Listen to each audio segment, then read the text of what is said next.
Hi, my name is Joe of The Joe Show. I'm from Edmonton, and I get to perform in this beautiful city of ours. Yeah, I do magic, comedy, and ventriloquism shows, and I'm able to rub shoulders with some of the most amazing people. Join me in this show as we ask entertainers, puppeteers, professionals, and performers questions about how they got started, why they do what they do. Join us.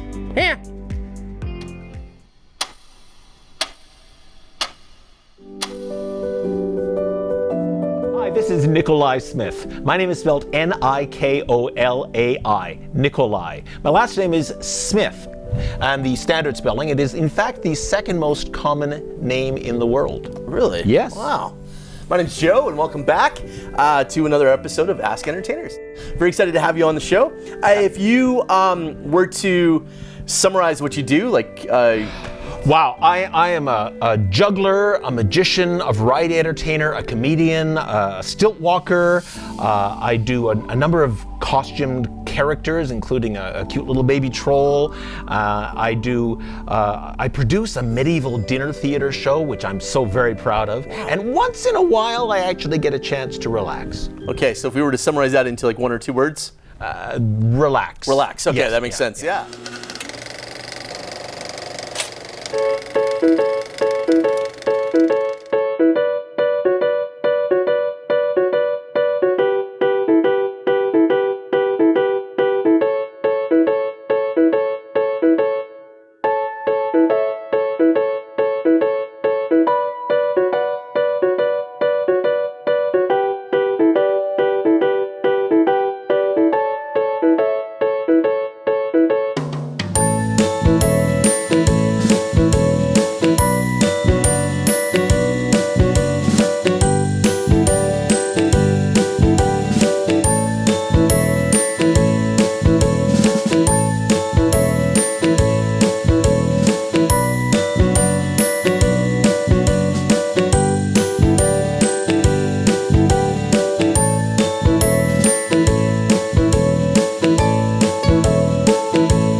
Well, I know you do so much stuff, and you've got a vast history. How did you get into performing? Believe it or not, I was born into a show business family. My dad was a performer, yeah. Okay, and did your mom perform? Well, she was a child psychologist, so really there's no excuse for the way I ended up. Okay, and your dad, what did your dad do in performing? Acting. He started off in radio. Okay. Yes. Okay. They say my dad was I was born just in time for my dad to announce it on the 11 o'clock news. Oh, no. Yeah. That's great. He was in the waiting room. Okay. So he didn't. Okay. But I inherited his voice and did nothing with it. Okay. My dad has this deep, resonant radio voice. Okay. And for me, it's like I inherited an expensive pipe organ and just let my cat run on it. That's right. Oh, man. Cannot even hold a tune. Wow. Yeah. So what's the first performance you ever saw? I mean, you've been doing this since you were 6. Do you even remember? Well, I've been performing professionally, meaning for a living, since I was 6. My first paying gig, I was 6 years old, but the first performance I ever saw was a performance of Hamlet. Okay. And I was 6 months old, and I may not have appreciated all the nuance. All right, okay. Yeah. And you said your first performance, your paid performance, was 6 years old. Yes. So what was that? That was a radio drama, which I got into, through my dad's contacts, realistically. Okay. Yeah. But the most fascinating thing about that for me, I really remember, I'm remembering it through a 6-year-old's eyes. Yeah. So the whole idea that, I'm going to be broadcast to millions of people was not what was registering for me. What was registering for me was how cool the sound effects table was. Okay.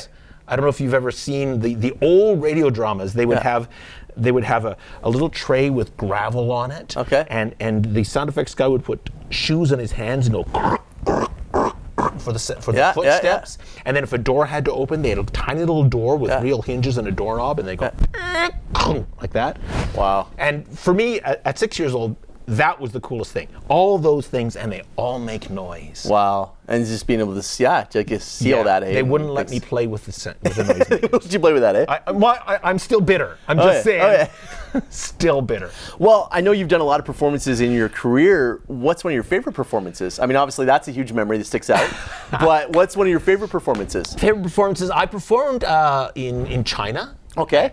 For this wonderful crowd of people there. Wow. I performed in Mexico City at a really beautiful event celebrating Canada in Mexico. Really? And I was super proud to be there, partly because I felt like I was really representing who we are as a country. We've got this amazing circus tradition in this country. Okay. Some of the world's best circus artists come from Canada. Yeah, I think so too. I totally agree.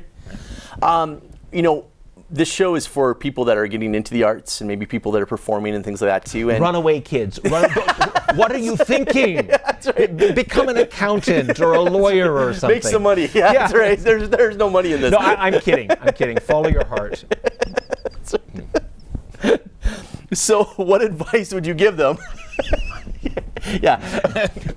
My performing career took off when I started what? Like, what would you, you found that your job, everything started when you did this one thing. Okay, so I just made the joke about money. Yeah. So I'm kind of thinking in terms of performing career taking off, meaning when did you start making money at it? Yeah, okay. And I'll tell you, seriously, the answer to that question is you make money as a performer when you start charging what you're worth instead of what the people who call you on the phone say they can afford. Yes. No, I totally agree. That is the number one thing I would Undercharging is huge in this. It is. Yeah, I just think that people all the time do that, don't they? And it's just I'm happy I did a show for, X amount of dollars. You're like, what? Like, really?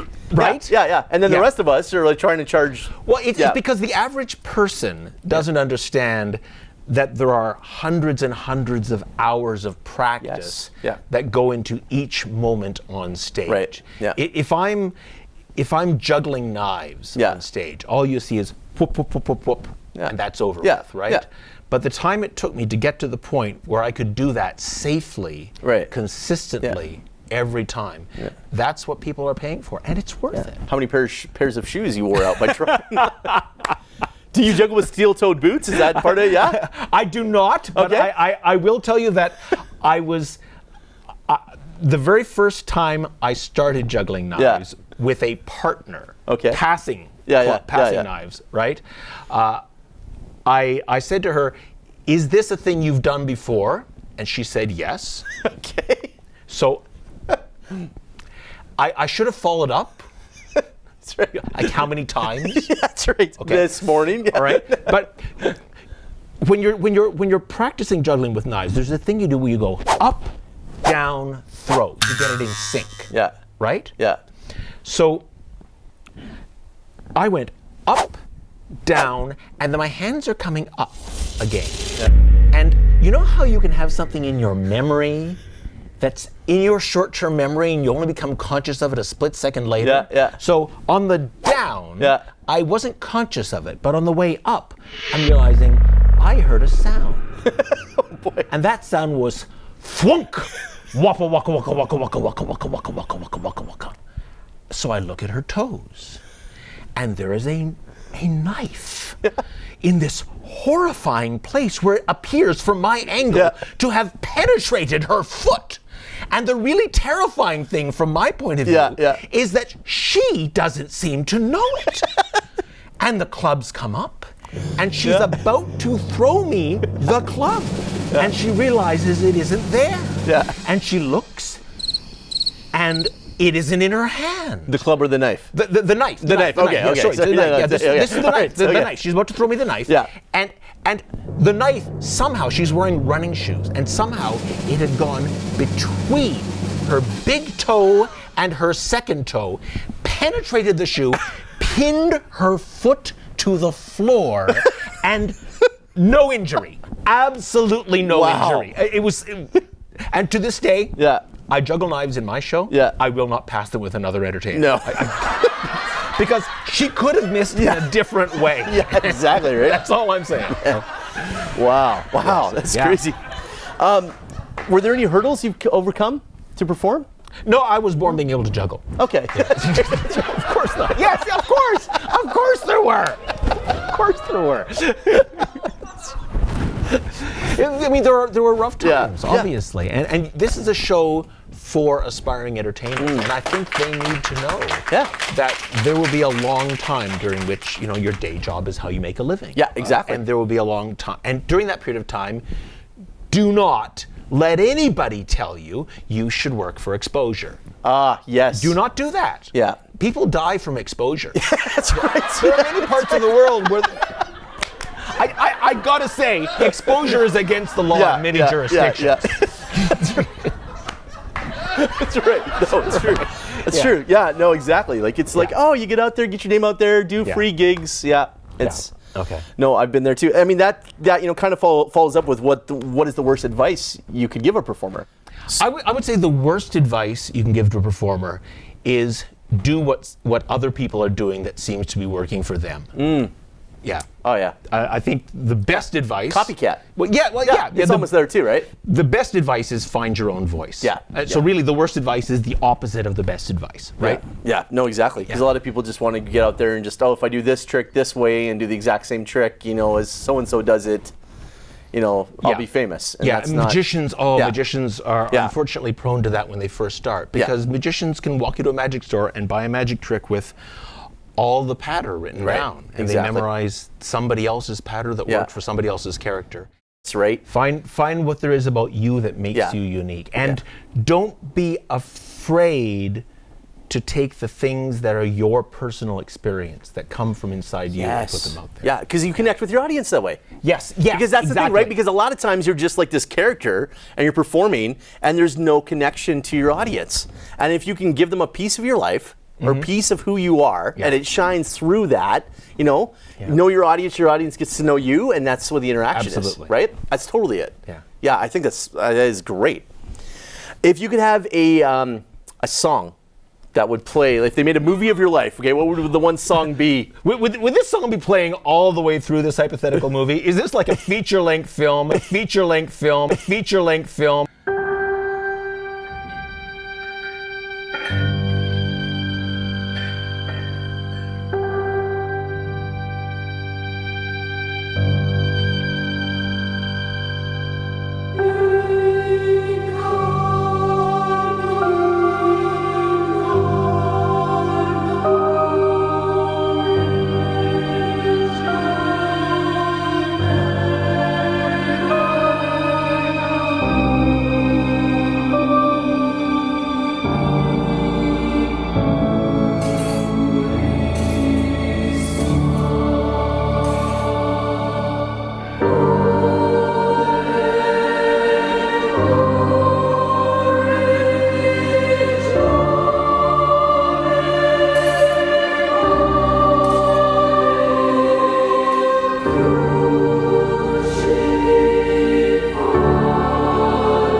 Is this like a feature-length film?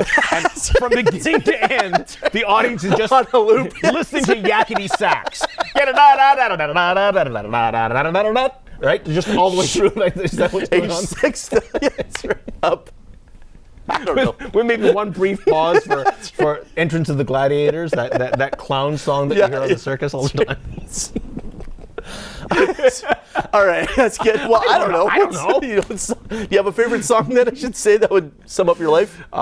Do it that way. No, I do not. You do not. Okay. I do not. That's awesome. Okay. All right. But I don't think I would watch that movie. That's right. That's right. That's right. Just all the way through yakety sax. Just hope it's a silent film. You could mute. Yeah. That's right. Actually, What's that Beatles song with a John Lennon wrote a song which is just the words on an old circus poster. What is that? I don't know. For the benefit of Mr. Kite. Okay. Okay. Yeah. Wow. One thing, I mean, I've been blessed to be able to perform alongside you in some events. I feel the same. Joe, seriously, I feel the same. Well, that means You're a lot very because talented. honestly, I've only been in this for a short time, maybe five to 6 years, and just learning so much. But being able to see, and the one thing I love that stood out for me, and I got to share this. The one thing that stood out for me is that you go out of your way to help other performers to look their best. Oh. And that is an amazing thing. Like, for example, I have a daughter who's learning balloon twisting. Well, she's good at it, right? And we were at this event. I remember she has this long line. You go out of your way. You joined her and helped her finish up her line. Well, she needed to get home, if I remember correctly. What was going on? That's right. Yeah. So what happens with balloon twisters is there's always that one parent at the back of the line who, after you cut off the line, exactly. they want to come in afterwards. Oh no, just one more for my and they've child. only got 5, kids, right? Yeah. That's right. Oh, that's right. Your child is special and different from all other children in the world. Right. Your child is unique, just Yes, like everyone that's else. right. That's right. That's the advice we're having tonight. Yeah. No, but you actually took the time to do that. And even me, you've made sure, hey Joe, you're walking here, and you add jokes, or you point out kids to me. Like, it's not about the attention's all on you. You actually work with the performers, and you get this that if everybody succeeds, it makes the event succeed, which makes the person who hired us that much more better and want to have us back. You know what I mean? Like, we're not in competition. Yes, absolutely. Yeah. Absolutely. I'll tell you something else for the people watching at home, for the kids who are just starting off in entertainment. The booking agent won't always book the very best act. They will book the very best act to fit into their event. Right? Oh, wow. A prima donna Yeah. is not what they want. Right. Yeah. Yeah. That's great. That is great advice. That is awesome. You're also one of the best dressed performers. You're snazzy. It's you got that thing. I basically wear this, and the reason why is because I've got a puppet, and I got a 6-foot ostrich. Everybody's looking at the ostrich. They're not looking at me. So I found, I used to do clowning, but I had to give that up because people just wanted to talk to my puppets. But for you, I mean, you've got this costume. Why do you wear what you wear? I think I want to be the most sophisticated clown in the room. Okay, Yeah. nice. Yeah, well, that's also great too. Is that you don't need makeup to do clowning as well, right? Oh, okay, so that is true. I was using the word clown in a joking sense there, but it is absolutely true that the art of clowning. Yeah. In our society as a whole, I don't think we even have a word for what performers call a clown, because the colloquial word clown has diverged to the point where people hear that word and they think of Stephen King's It. And performers hear that word, and we think of Lucille Ball as Lucille Ricardo. Exactly.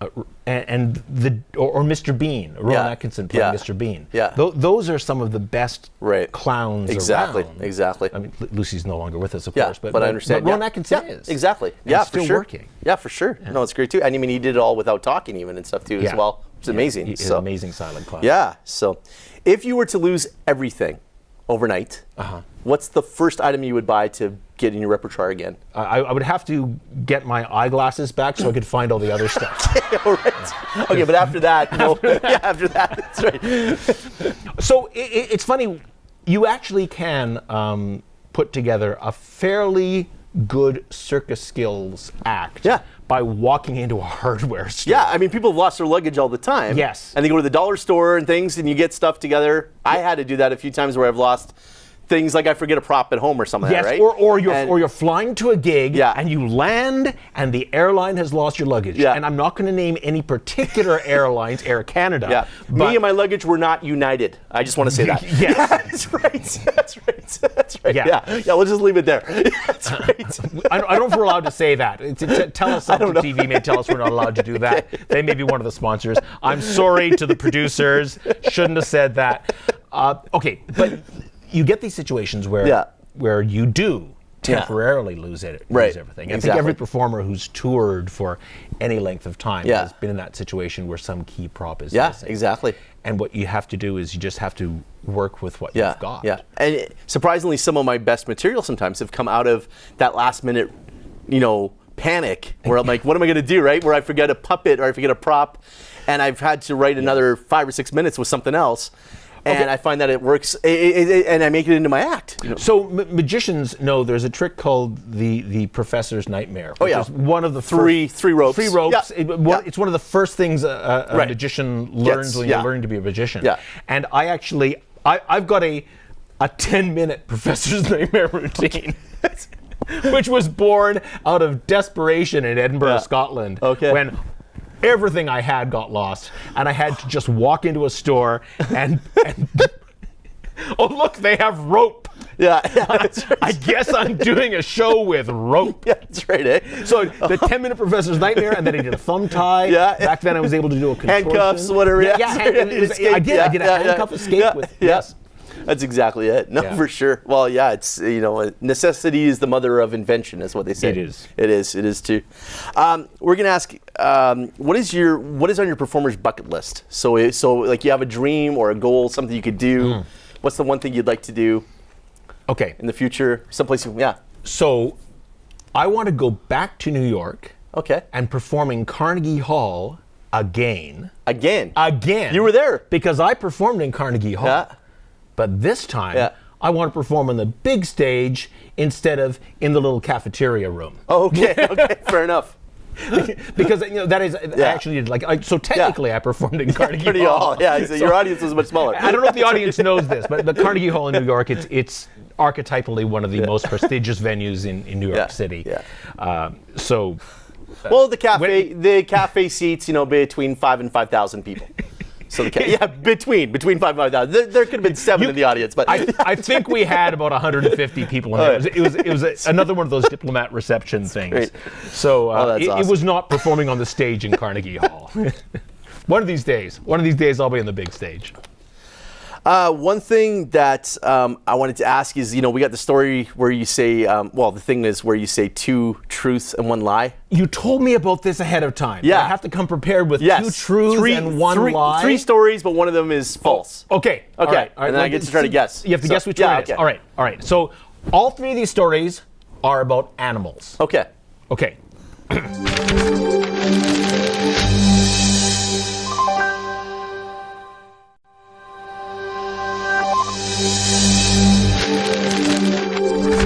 The animals in question are an elephant, a giraffe, and a Tyrannosaurus Rex. Okay. Okay. So, elephant. I was doing a show once in an area that I thought was just an outdoor stage area. Yeah. But I did not realize that the door behind me was the only exit for the elephant enclosure. Oh. And the elephant was scheduled to do a walk around of the grounds. So I was performing and a door opened behind me, and before I was aware of it, the audience saw an elephant walk onto the stage. And for about 5 seconds, I did not know what they were looking at. And then I turned around and I said, probably the impromptu line I'm most proud of, which is, I suppose I have to address the elephant in the room. Nice. I would have said, it's okay, it's just a stage he's going through. Oh, very nice. Yes, that's right too. So that is my impromptu line. All right. Yeah, you can use that, I'll use yours. So I'll get. All right, that story, elephant. Yeah, okay, elephant. Okay. Story number 2. Yeah. Giraffe. Okay. I was booked to perform. Oh man. Yeah. I was booked to perform at the Calgary Zoo. Okay. And I they told me they wanted a stilt walker. Okay. And I told them that I would do the gig for free if they would let me take a picture of me on my stilts with the giraffe. Oh, right? okay. So now I have this beautiful picture of me and a baby giraffe. And at that time, the baby giraffe was exactly the same height that I am on my stilts. No way. So it's me and the baby giraffe. Eye to eye. Eye to eye looking. Yeah, and they're just going like, what is this? There we go. Yeah. All right, so that's story number 2. Man, okay. Okay. Story number 3, Tyrannosaurus Rex. Tyrannosaurus Rex, okay. I'm guessing he didn't walk up on stage. The Tyrannosaurus is not real. The real animal in this is a dog, a mastiff. Okay. Okay? The Tyrannosaurus is a costume that I wear. Okay. I have a costume where I appear to be riding a Tyrannosaurus. Really? I have, the Tyrannosaurus is 15 feet to the top of the head when it rears up and when it rears its head up. Yeah. It's about 12 feet long from nose to tail. Okay. All right. It's enormous. Yeah. And I'm a Mountie riding on it because I'm with the Royal Jurassic Mounted Police. Oh man. So I was riding along in this thing at a festival. Yeah. And walking, obviously. What's really going on is my feet are on the stilts. And a man with a baby carriage and a large dog came around the corner, and I was downwind from them. Okay. So from the dog's point of view, he didn't know I wasn't a real Tyrannosaurus. Okay. From the dog's point of view, right? Yeah. Suddenly there's a predatory creature with fangs this long. That's right. In the middle of the park. Yeah. In the middle of the park. And you got to protect the baby. Right. And he did. That is the beautiful thing about this story is the dog. The ears went down, the tail went down, standard dog fear reaction, hair on the back of the head goes up. The dog takes 2 steps towards me and 1 step to the side and stands in front of the baby. Yeah. And it's, I'm going to die, but the baby's going to live because you're going to have to go through me. It was the bravest thing I've ever seen another animal do. Wow. Right? Yeah, it was amazing. Oh man. Okay. So yes, which is one of those is true. Sorry, 2 of those are true. 1 is a lie. Let's see.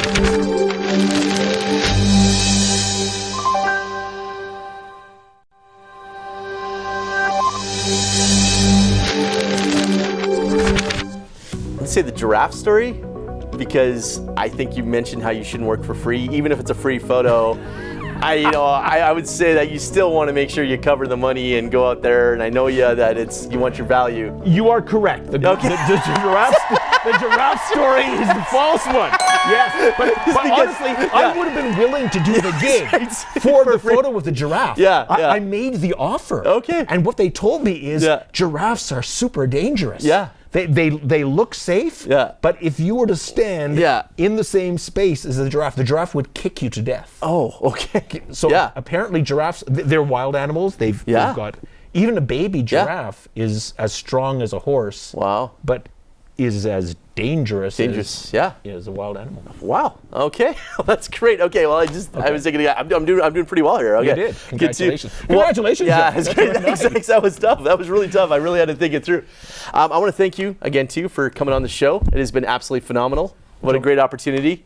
My pleasure. And I'm looking forward to performing alongside you at many more events. Likewise, Joe. Yeah, be good too. All right. Thank you. Oh, tethered. We're tethered. There we go.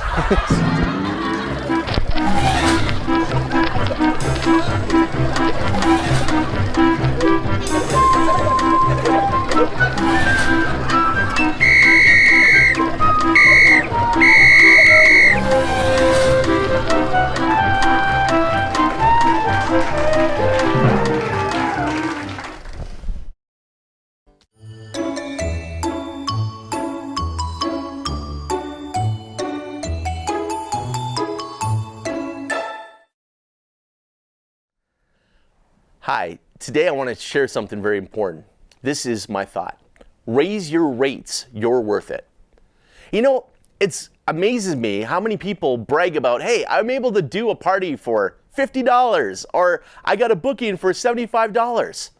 You know what? You're worth way more than that. The amount of time, energy, resources, advertising, emails, all those things that take place behind the scenes when you're not performing, that should be included in your price.